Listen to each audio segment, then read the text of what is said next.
Good morning. ఈ రోజు మనము షాయంపేట పత్తిపాక పరిసర ప్రాంతాల్లో ఉన్నటువంటి రిచ్ బయోడైవర్సిటీ ఉన్నటువంటి ప్రాంతానికి వచ్చాము.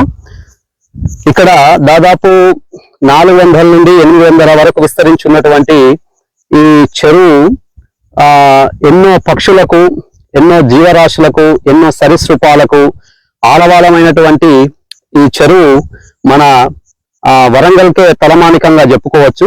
అయితే ఇక్కడ కొంతమంది దురుద్దేశంతో మరి పక్షుల కోసం, అంటే ప్రతి వేసవిలో చలికాలంలో వచ్చేటువంటి వలస పక్షులు, వాటి కోసం కొంతమంది వాటిని వేటాడాలనేటువంటి దురుద్దేశంతో మరి విష గుళికలను ఈ ఆకుల మీద చల్లడం జరిగింది. ఇక్కడ మనం చూడవచ్చు.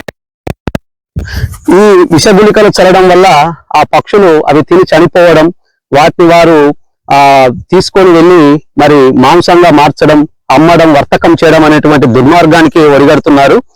సో ఈ విషయం మా ఓరుగల్లు వైల్డ్ లైఫ్ సొసైటీ ప్రతినిధి మారేపల్లి సునీల్ మరి మాకు తెలియగానే వెంటనే ఈ రోజు ఇక్కడికి రావడం జరిగింది.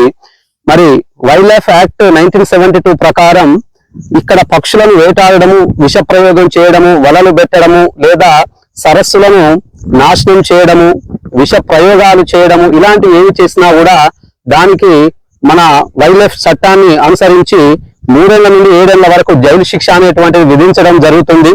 ప్రస్తుతం ఈ యొక్క లేకునంతా కూడా ఇప్పుడు ఇన్వెస్టిగేట్ చేస్తున్నాం. ఎక్కడెక్కడ వీళ్ళు విష గుళికలు పెట్టారు. ఇప్పటి వరకే 2-3 పక్షులు ఇక్కడ చనిపోయాయి. ఇంకెన్ని పక్షులు చనిపోయాయో తెలియదు.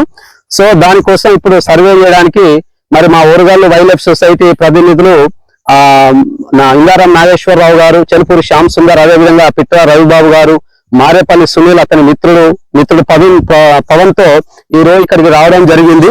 సో ఇది గుర్తు తెలియని వ్యక్తుల, ఇది తెలిసిన వ్యక్తుల అనేది దీని మీద ఇప్పుడు ఇన్వెస్టిగేట్ చేయాల్సి ఉన్నది. దీని మీద మేము పరిశోధన చేసి మరి సంబంధిత రిపోర్టును స్థానిక పోలీస్ స్టేషన్ లో, అదేవిధంగా అటవీ శాఖ వారికి ఇది తెలియజేయడం జరుగుతుంది.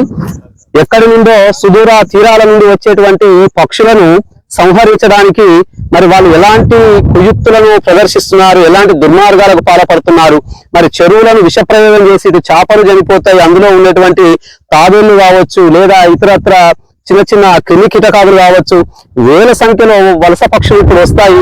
మరి ఇవన్నీ కూడా ఆ విష ప్రయోగానికి గురైపోయి చనిపోవడం నిజంగా చాలా బాధాకరం. ఇప్పుడు దానికి విరుగుడుగా మరి ఏం చేద్దామనే దాని మీద కూడా ఇప్పుడు మేము చేస్తున్నాం. Thank you.